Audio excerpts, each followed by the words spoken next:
Saya bertahan hidup sendirian dari banyak badai. Sekarang mereka menawarkan saya payung untuk hujan.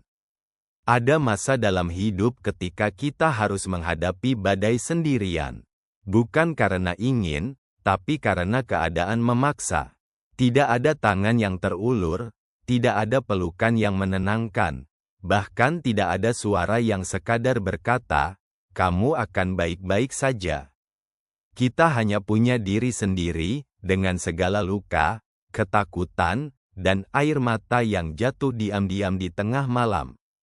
Kita pernah berada di titik terendah, kehilangan arah, ditinggalkan saat paling membutuhkan, diremehkan ketika sedang berjuang. Di saat itu, tidak ada yang peduli. Tidak ada yang bertanya, tidak ada yang menengok. Tapi entah bagaimana, kita tetap bertahan. Kita belajar berjalan sendiri, menata hati yang hancur, dan menyulam harapan dari serpihan mimpi yang nyaris musnah. Kita tumbuh kuat bukan karena pilihan, tapi karena tidak ada pilihan lain.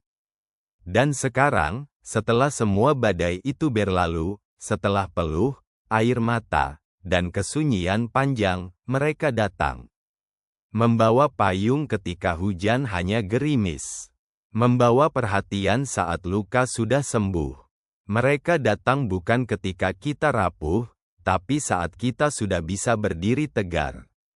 Ironis, bukan? Tapi dari situ kita belajar bahwa hidup memang tidak selalu adil.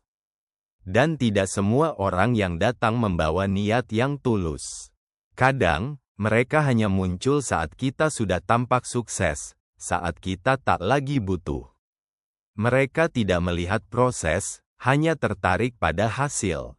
Namun, bukan berarti kita harus membenci. Tidak juga berarti kita harus menerima semua dengan tangan terbuka. Ini saatnya kita bijak memilih siapa yang layak berdiri di sisi kita. Bukan karena mereka datang membawa payung, tapi karena mereka pernah ikut meneduh saat kita hujan-hujanan sendirian. Kita boleh memaafkan, tapi tidak harus memberi tempat yang sama. Kita boleh tersenyum, tapi tidak perlu membuka hati lagi untuk yang hanya datang saat matahari terbit. Karena sesungguhnya, orang-orang yang layak untuk kita genggam erat, adalah mereka yang bertahan ketika cuaca paling buruk pun datang tanpa aba-aba. Dan pada akhirnya, kita bersyukur pernah sendiri.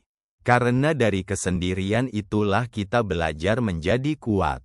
Dan kini, kita tahu, payung terbaik adalah hati yang tahan menghadapi badai, bukan sekadar alat perlindungan dari rintik hujan yang sesaat.